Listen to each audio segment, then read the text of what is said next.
Don't miss one heck of a game coming up on Saturday night from Lawrence, Kansas. The Oklahoma Sooners, the Kansas Jayhawks. And yes, Kansas will have the home field advantage. And hey, the game will be on national television, prime time, late Saturday night on ESPN2 for an 8:15 p.m. kickoff. And the Sooners are only favored to win this game by 34.5 points. Yeah, how's that for trying to hype up a game where you can't find any angles to hype the game up from? But hey, I tried. Naturally, stating the very obvious, if you're a Kansas fan, it doesn't look good at all. I mean, 5-0, number one in the country, one poll, three in the other, taking on unranked, 2-win, 3-loss team that just gave up 70 points against Oklahoma State. Not good at all. Really, to tell you the truth, there's no need, unlike most of my pregame shows, to break down the X's and O's in this game. Unless the Oklahoma Sooners did not prepare at all for Kansas this week for the October 15th game against the Jayhawks, unless they enter with a flu bug, it's hard for me to imagine this game being competitive for 4 quarters. I don't think Kansas's offense is that terrible, but I think their defense is one of the worst defenses I've ever seen in my entire life. It's really that simple to say. So naturally, if you're a Jayhawk fan, it's a late kickoff. Maybe your hope is that by halftime a good part of the country has gone to bed, and that way they don't have to watch the remainder of the ball game. But before I talk a little bit about Kansas, again, big props to the Sooners for their demolishing of the Texas Longhorns at the Cotton Bowl on October 8th. About as great of a performance as I've seen on both sides of the ball for the Sooners. The coaching, those guys absolutely did their part. Josh Heupel, Jay Norvell, Brent Venables, and of course head coach Bob Stoops. They were ready for whatever Texas threw toward their direction. So again, big props to those guys. And I know Texas in a lot of positions, they're young, okay? I think they had the majority of their starters as either freshmen or sophomores. So for a lot of them, this was the first time that they had been on a stage that big. And I know that Texas, as long as those guys don't get hurt, they're going to develop into terrific players. I think Malcolm Brown is really going to be one to watch in the upcoming years. So I do understand that Texas, in a lot of places, are inexperienced. But still, that can't take away from the terrific job, because I didn't hear anybody pick Oklahoma to win in a blowout. And that's exactly what happened. I didn't think it was going to happen, but that's how it transpired. Now, the Kansas Jayhawks, earlier this week, as a matter of fact, just a couple of days ago, ESPN Classic was showing an old, I say old, but a most recent Kansas versus Oklahoma game. This was 3 years ago, and Kansas was 16th in the country, Oklahoma was 4th, and this was the year when Sam Bradford won the Heisman Trophy, and this was the year that Oklahoma scored, I think, over 60 points in like their last 4 or 5 regular season games in a row, one of the best offenses the Sooners ever had. In this particular game against KU, remember KU was 16th in the country, the Sooners were ranked 4th. This was one of Sam Bradford's best games he ever had. He had over 440 yards passing early in the 4th quarter, had 3 touchdown passes. He was hitting anything and everything in crimson and cream. Even though Oklahoma, we knew was going to win that game, and because you're not going to beat them at home, and plus they had more talent than Kansas. Now I know that Kansas back then has more talent than what they have now, with Todd Reesing back then at quarterback and the receiver Des Briscoe. Even though they had more talent back then, the one thing about Kansas football I noticed 3 years ago, and this was just 3 years ago during the latter part of Mark Mangino's tenure there, those KU players played hard. Those players tried. Those players never gave up. I mean, scoreboard, you're down 3 touchdowns, 4th quarter of a game. Those guys were fighting like it was a tie ball game. Part of that's talent, but also a big part of it too is your heart and playing for your coach. And I'm not going to get into this big spill about how terrific football was under Mangino and how it's,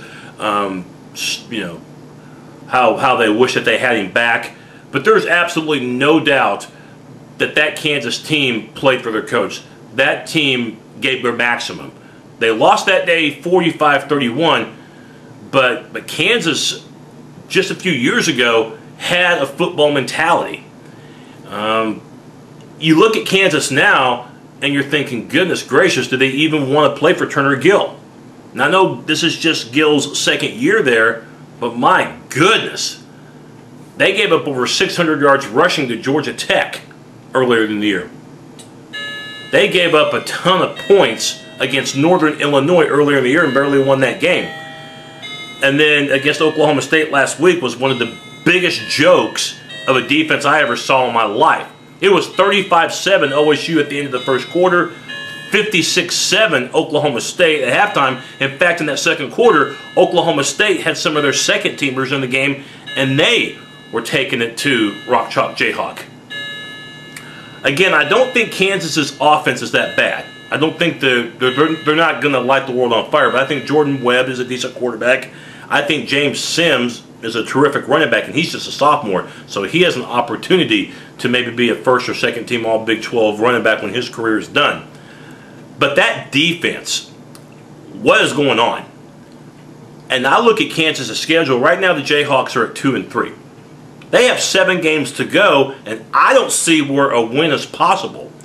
They're not going to beat Kansas State the week after they play OU. And then Texas is better than they are. So is A&M. So is Missouri. So is Baylor. And the only game where you think maybe they have a shot is that one against Iowa State. But that one's on the road, and the Jayhawks are going to be an underdog in that game. And you're already hearing rumblings about Turner Gill and the possibility that he could be fired. Now, it'd be hard to believe that you could fire a coach after just 2 years. It's kind of hard to believe.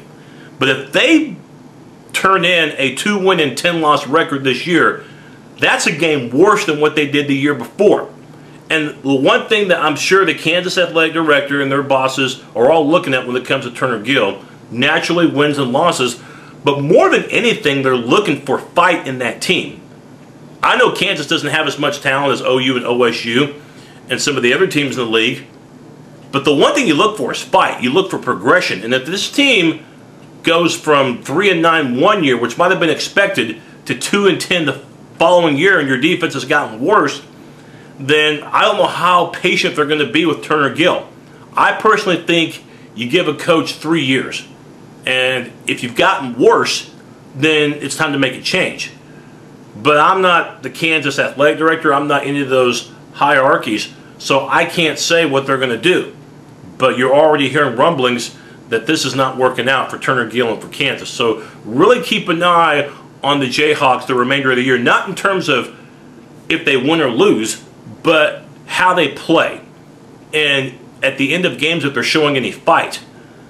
Because that's really where you could tell if a team really wants to play for their coach and if they have any pride. And if both of those questions are no, then you have to do some serious reevaluating.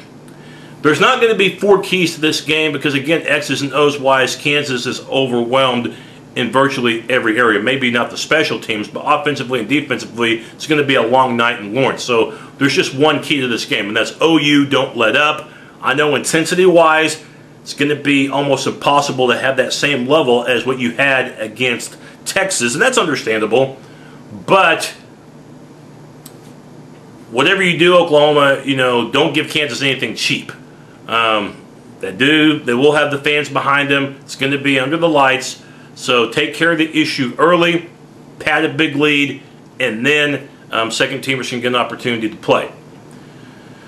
The big tendency for Oklahoma is to let up in a situation like this because they just came off a big win, and their next big game is not for another couple of weeks. I believe it's on October 29th when they go to Kansas State to play the undefeated Wildcats.